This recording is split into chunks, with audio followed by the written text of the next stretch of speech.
Bom dia a todos, muito obrigada, Sr. Doutor, cumprimento a mesa e cumprimento particularmente os jovens que estão à nossa frente e que são o grande motivo desta conferência, com muita saúde, pela sua pertinência e pela sua oportunidade.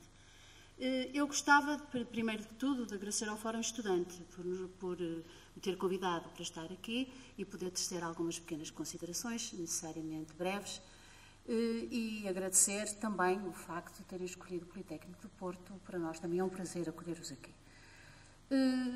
Nestas breves considerações, eu gostava de começar por dizer que o vou fazer na ótica, necessariamente, de uma instituição de ensino superior, a instituição que, neste caso, o Politécnico do Porto.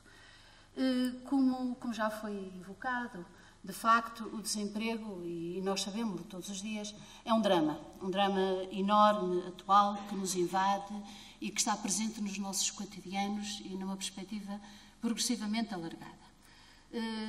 Recordo-me que o relatório, por exemplo, da Education at Glance, e penso que esse assunto será bem tratado durante esta conferência, mas que é um relatório que reunia dados sobre os 30 países que integram o OCDE e mostrava que dentro do universo do emprego, este relatório é de 2007, que a formação superior em Portugal, os jovens são dos mais afetados no que diz respeito ao desemprego do nosso país. Usando estes dados, o desemprego de longa duração afetava, nessa altura, cerca de 51% de desempregados portugueses com diploma de ensino superior e idades entre os 25 e os 34 anos. Na média dos países da OCDE, essa taxa era, então, em 2007, de 42%. E os dados mais recentes que temos, do Instituto Nacional de Estatística, mostram que esse valor em Portugal cresceu para 51%. Em 2007, a ideia que tenho a indicação que tenho é que teríamos cerca de 17 mil licenciados classificados como desempregados de longa duração. É óbvio que esta situação é, por si, extraordinariamente dramática. O Instituto Politécnico do Porto, naturalmente, que tem uma preocupação acrescida. Até à data, os nossos cursos têm estado relativamente protegidos. Segundo dados que temos do Ministério do Trabalho e da Segurança Social e cruzados com dados do GPARI, e que são dados ainda pouco finos, no entanto, esses dados são relativamente otimistas neste contexto, uma vez que nos dizem que o IPP seria a segunda instituição de ensino superior do norte e centro do país com menor taxa de desemprego, isto é, apenas 7,77%, na razão entre o número de desempregados registados nos centros de emprego e o número de graduados nos últimos 10 anos. Mas importa, como é óbvio, refletir sobre toda esta situação e pensarmos quais as razões de fundo, porque muitas vezes é percebendo as razões de fundo e o contributo dos diversos atores, não só para, no diagnóstico dessas razões de fundo, poderem intervir, que alguma solução pode ser encontrada. Eu diria que há muitas razões de fundo, como é óbvio, e que essas razões, ainda por cima, se articulam todas entre si de forma sistémica, reforçando-se mutuamente. Mas, na perspectiva de uma instituição de ensino superior, eu não posso deixar de destacar aquilo que me parece central, que é a má qualificação, o grande déficit que o país tem a nível da qualificação dos recursos humanos. É óbvio que há uma relação óbvia e direta entre a qualificação dos recursos humanos e o tipo de economia que temos, o tipo de empresas que temos ou não temos, o tipo de emprego que temos ou não temos. Eu gostava de destacar, acerca desta ausência de recursos, de recordar uma coisa, é que em abril de 74 éramos um país com 40% de analfabetos. Isto é um número que não podemos esquecer. Hoje, felizmente, sabemos que cerca de 35% dos jovens com 20 anos estão inscritos no ensino superior. E neste aspecto, jovens com 20 anos e inscritos no ensino superior, nós, de facto, estamos ao nível da média da OCDE. Mas não estamos ao nível da média da OCDE quando deixamos de falar de jovens de 20 anos e passamos a falar de jovens adultos, da população com mais de 20 anos, como é óbvio. E aí os nossos números são bastante diferentes e temos a consciência daquilo que nos separa em relação à Europa ou em relação à OCDE. A consciência de que a formação e a qualificação é um imperativo fundamental para vencer a batalha da competitividade, do emprego, da inovação, em particular nas sociedades de conhecimento, é algo reconhecido há muito, desde a Estratégia de Lisboa e agora repetida na Conferência da União Europeia de março de 2009, no célebre documento Europa 2020, um documento que significativamente se chama Estratégia para um Crescimento Inteligente, Sustentável e Inclusivo, e onde se estabelecem grandes objetivos com metas quantificáveis e objetivos que têm a ver exatamente com o emprego, com a investigação, com a inovação e depois com outras questões de fundo, onde o emprego, a investigação e a inovação também têm um papel a dizer, como as alterações climatéricas, a energia, a educação e a luta contra a pobreza. No que diz respeito às instituições de ensino superior e este documento 2020 e às metas quantificáveis, há uma meta que foi muito bem definida. E a meta que foi definida é que, para vencermos esta batalha do desemprego e da competitividade, seria necessário que, em 2020, pelo menos 40% da população entre 30 a 34 anos tivesse uma qualificação superior.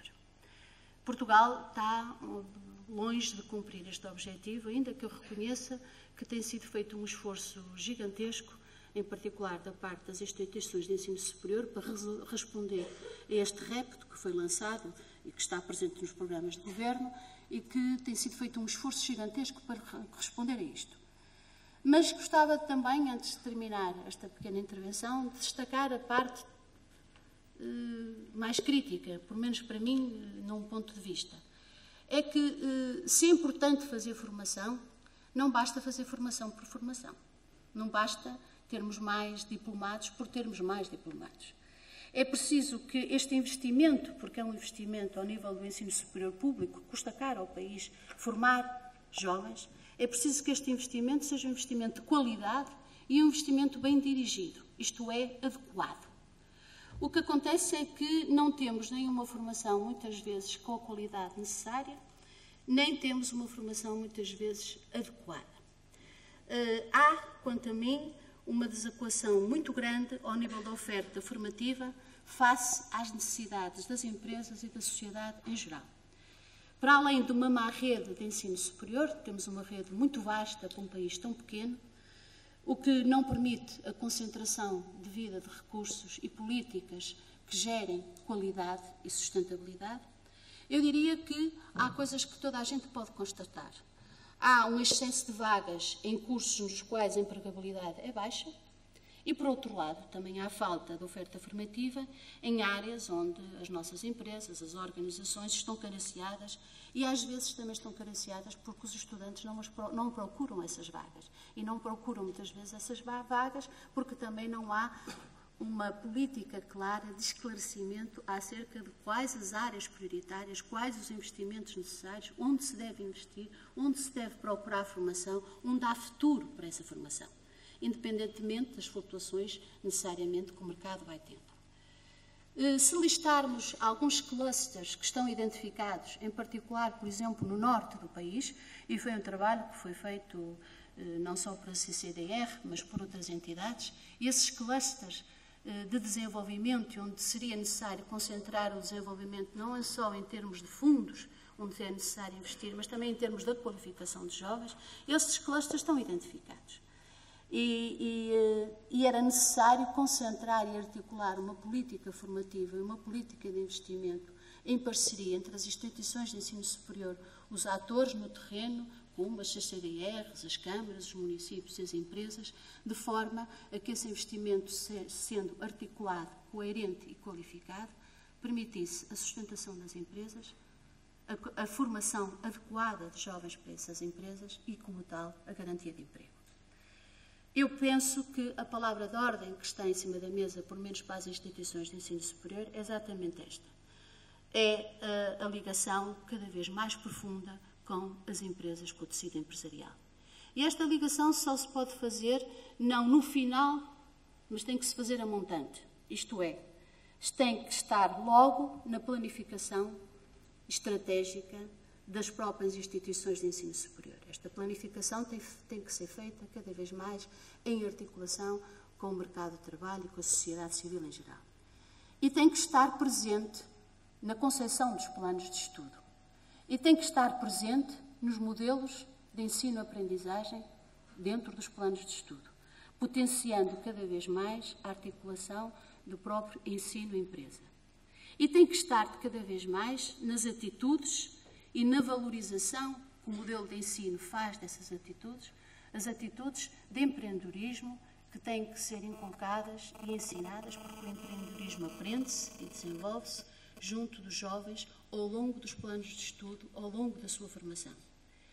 E tem que ser, fundamentalmente, outra das coisas centrais, uma articulação cada vez mais profunda entre a investigação e o ensino, permitindo que a inovação e o espírito inovador e de pesquisa também passe para os planos de estudo, passe como atitude e passe também como transferência tecnológica.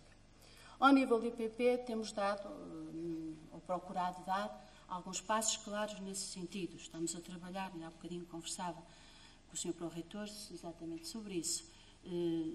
Conversávamos sobre esta necessidade de aproximação cada vez maior das instituições com o tecido empresarial e de algum trabalho, em particular a Universidade do Porto está a fazer o seu trabalho, e bem feito, e o Politécnico do Porto também está a procurar no mesmo caminho, e temos feito alguns passos significativos, em particular com as câmaras e com as empresas da zona do Tâmega e do Val de Sousa, tal como da zona de Val de Câmara. Temos concentrado aqui os nossos esforços, com certeza progressivamente, à medida que formos capazes, iremos fazer noutros sítios, apoiando exatamente não só uma formação mais adequada, como a concepção de centros tecnológicos onde toda esta concretização possa ter visibilidade.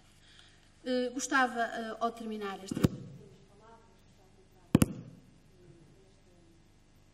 da minha intervenção, de vos dizer ainda uma coisa. É que considero que também uma das questões fundamentais neste combate ao desemprego passa por cada um de nós, por as pessoas que somos, porque as pessoas fazem a diferença. E é exatamente na capacidade que nós tivermos de nos abrirmos para voltarmos a estudar, voltarmos a aprender, voltarmos a ser capazes de nos reconvertermos e termos uma atitude positiva perante a mudança, que seremos capazes de aceitar este desafio. Porque ele está lá. Não há alternativa. A instabilidade ao nível do emprego, ou a falta de emprego, é uma realidade. A única coisa que nos pode fazer ultrapassar isto é sermos nós a ter uma atitude diferente e positiva, mais proativa, face a esta mesma realidade. Bom dia a todos e boa conferência.